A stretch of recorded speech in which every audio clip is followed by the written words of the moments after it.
Hey guys, it's Qrock. Welcome back to Let's Play Dark Souls Remastered.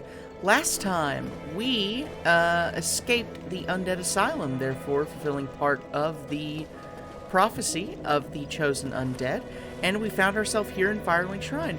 This episode, we are going to be exploring Firelink Shrine, and I'm going to be going over some stuff that I promised I would go over in terms of, like, leveling up and stuff.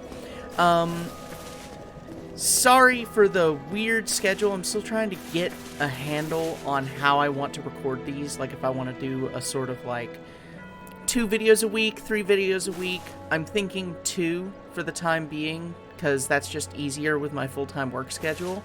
So probably expect uploads Mondays and Wednesdays around 3 p.m. That's usually when I schedule them for.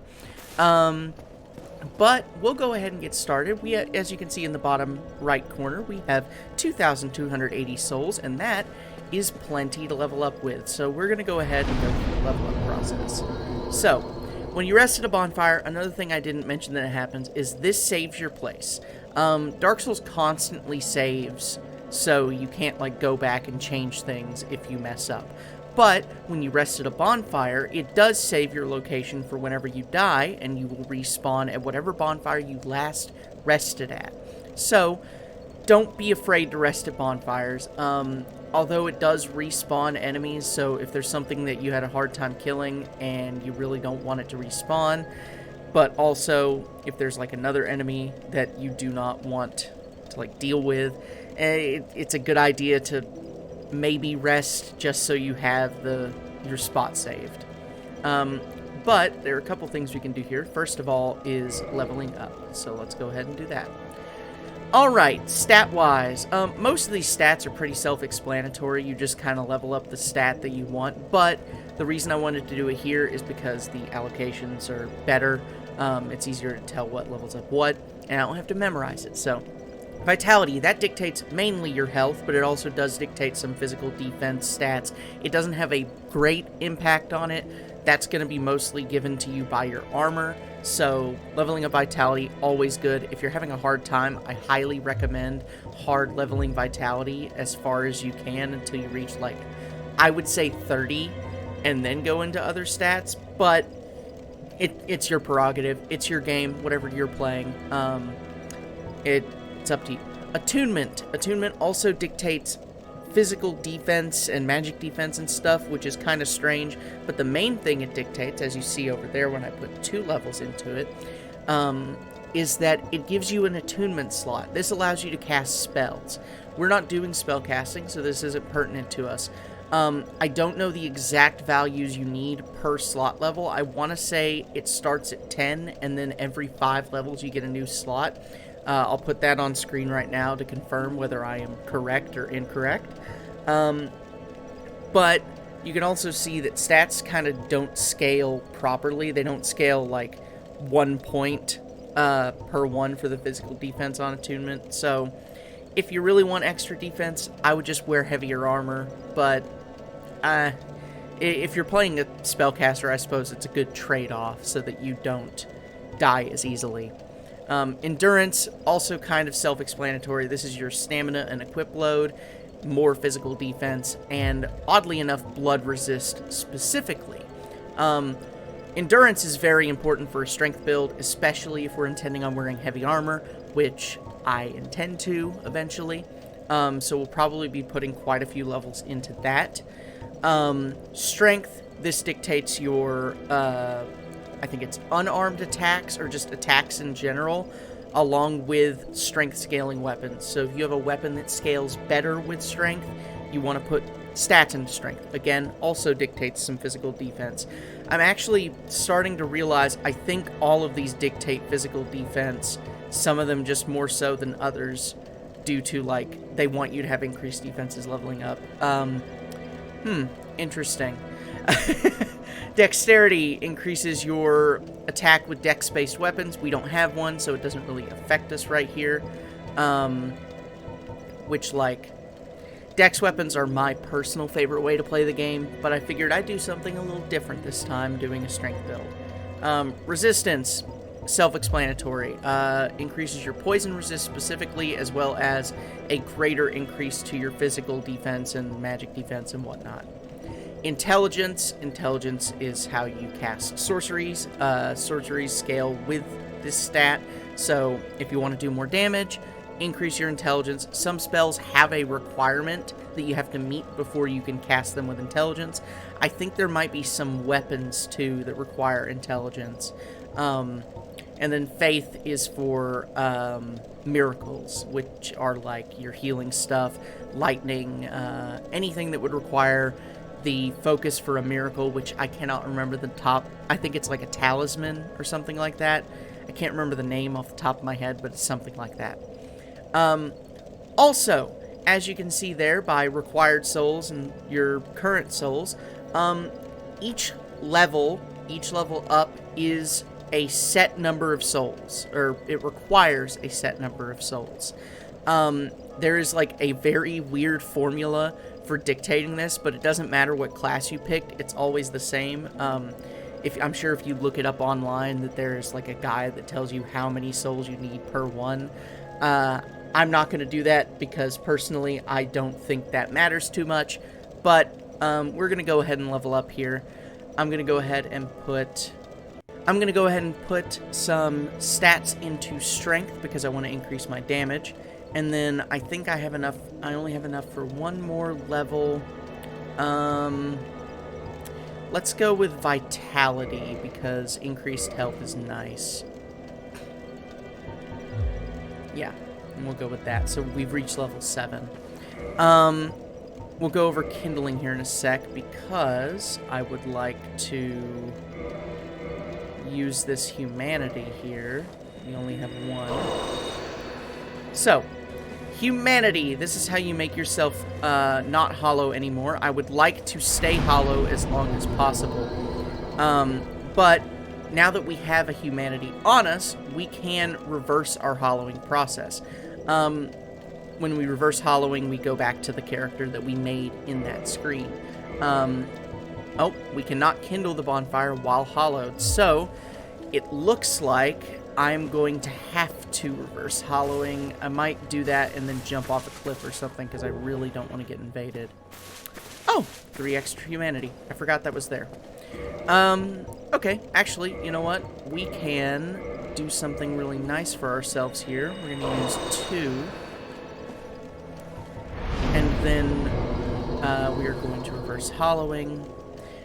Firelink Shrine is actually a safe zone, so we really don't have to worry about getting invaded here. Cannot kindle further without secret right. Okay, so this one's already kindled to max.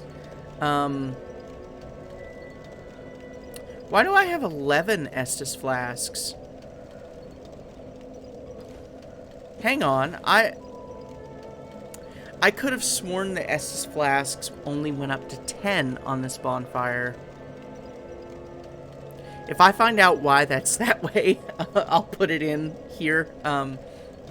But, yeah, so we are currently human. I kind of just wasted that humanity. Well, let's just hope I don't die. I could actually cut my internet off, and that would stop invasions as well. Is there a way? No, you know what? Let's not look into it too hard. Alright, well, I said we were going to explore Firelink Shrine, so let's go ahead and do that. There is this guy right here, so let's talk to him. What do we have here? You must be a new arrival. Let me guess. Fate of the undead, right? Well, you're not the first. But there's no celebration here. You'd have done better to rot in the undead asylum. But too late now. Well, since you're here, let me help you out. There are, actually, 2 bells of awakening. One's up above in the undead church. The other is far, far below, in the ruins at the base of Blight Town. Ring them both, and something happens. Brilliant, right? Not much to go on, but I have a feeling that won't stop you. So, off you go. It is why you came, isn't it? To this accursed land of the undead?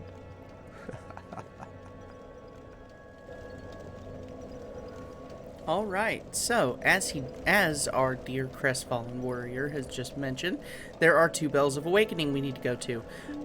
The game doesn't really tell you which way is which. It just tells you up and down. To get to the first bell of awakening, we need to go that way up there.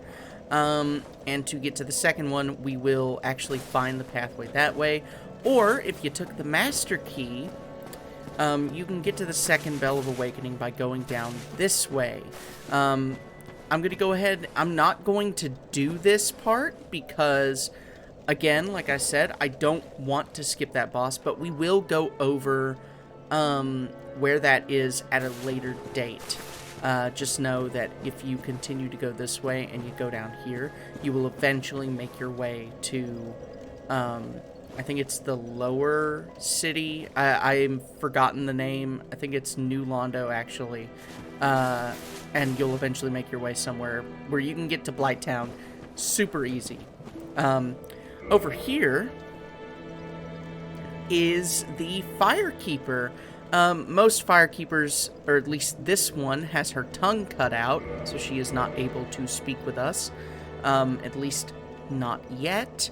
If we had a Firekeeper soul, I believe, we could reinforce our Estus Flask here. But we do not currently have one, so we can't do that.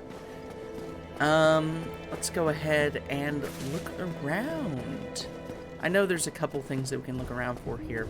So, going this way, this is an area that will be important to us later. You can see there's an open chest back here. Nothing really in there. If we keep going this way, you'll actually see a very not safe place that contains several items. And also lots of blood stains, because, again, this place is not safe. One of the things about the original Dark Souls that I love as a video game, as we're just kind of walking around here, is that it doesn't tell you where to go by conventional means. The game does tell you flat out what you need to do. It doesn't tell you how to do it, though. And some people call that bad game design, but it does tell you in beating your ass as you're exploring areas. So if you go somewhere you're clearly not supposed to be, you do very little damage, and you die almost instantly, you can tell you're not going the right way. And personally, I like that strategy a lot in a way to, like, lead you places.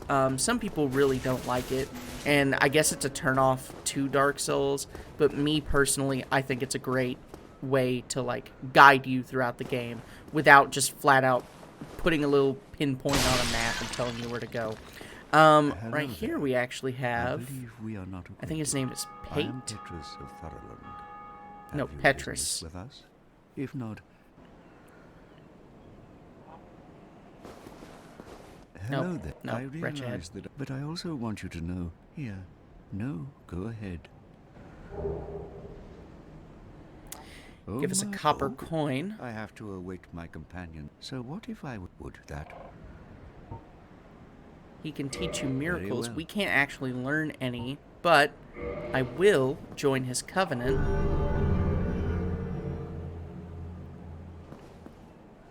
And this is the Now, let me covenant only- system. There are several different covenants in the game. I do not remember the names of them off the top of my head, but joining covenants can do various different things. I will put up on screen what this guy's covenant specifically does, or I'll cut in with a with like an explanation. But his is more like a Templar sort My of companions, thing. she is we are her defenses. Petrus is here as he's like talking about. He's waiting for his lady to show up. You can look around here. He's got a couple of decent little. They were called talismans. He got a couple of decent little spells here. Come again. The effect I'm of not this interested teaching- because again we are doing a strength build. As you've noticed, and something I didn't explain that I promised I would explain, our role is a little bit different now. It is not nearly as light as it previously was. And if I remove both weapons, we do that sort of light roll. This is what is called a mid-roll. So, in Dark Souls, depending on your weight and depending specifically on your equip load value, at a certain percentage, you will do a different type of roll. This is what is called a mid-roll. It is the second fastest roll you can obtain, not counting an item that you can get later in that gives you, Soul of the Lost and Dead, that gives you a better roll. And if we were to become even heavier, which I don't think I have the ability to at the moment, we could acquire a fat roll, which has the lowest amount of invincibility frames and actively, like, is just bad. It's just bad for you. I'm going to go ahead and go over here. This would open up a shortcut later, but for now, we're just going to jump down here. Not a very far fall at all. And we'll jump over here, and we see a chest. We see several chests, actually. Homeward Bones, we'll talk about those in a second. A Morning Star and a Talisman. Very nice.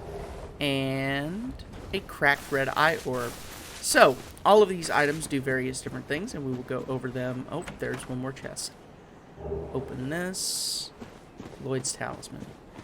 We're going to jump down here and very quickly get up here. Oh, no. Oh, no, skeletons. No, no, no, no, no. No, no. No, no. I don't want to fight. Do not. Oh. Oh, no. Oh, no. Oh, no, no, no. Oh, no. Hang on. Hang on. Very not nice. Oh, wait, did he fall? He fell. I got the souls from him falling. That's great. Way of the White. That's the name of the covenant. I forgot that we could check here. Let's go over those items that we picked up, though, and then I think we'll go ahead and end the video. First of all, Cracked Red Eye Orbs. These allow us to invade other players. Invading other players has multiple different uses, and I will do it eventually. I just don't want to do it yet, because I don't like invasions. Essentially, you just invade another player close enough to your soul level, and you can go and kill them. You'll get souls and humanities and stuff like that. Lloyd's Talismans. These prevent Estus recovery. These are for invasions, but you can also use them against enemies that would use Estus flasks. You just throw it at them, and all of a sudden they are not able to heal anymore. Homeward Bones. Return to the last bonfire rested at. You want to have a lot of these at all times, and this is essentially the only way to return to a bonfire without using the dark side and losing your humanity and souls. The copper coin here, I genuinely don't remember what this does off the top of my head. Oh, we can't even use it. I'll actually put up on screen or cut in with what that does, because I do not remember off the top of my head.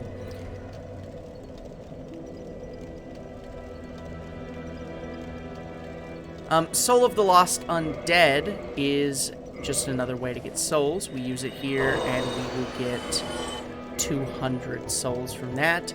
There are various different soul items throughout the game that you can acquire, and each one gives you a different number of souls. And I believe that's actually everything. I thought I saw an item over here, though. I want to make sure I didn't miss that. Soul of the Lost Undead. Another 200 souls. Good, good, good. Good, good, good. Nice. Alright. Well, I think that that is an adequate exploration of the first bit of this area. There is more stuff to look at, but for now, I think that's a good place to leave it off, because we can't really get to anything else until we unlock some shortcuts. Next time on Let's Play Dark Souls Remastered, we will be going over towards the Undead Burg. There is a strong possibility that I unhollow, or I rehollow, just so I don't have to deal with invasions. I'll lose that humanity, but it's really not a big deal. We can get more later. But yeah, so thank you guys for watching. Make sure to like, comment, subscribe, and I will see you guys next time.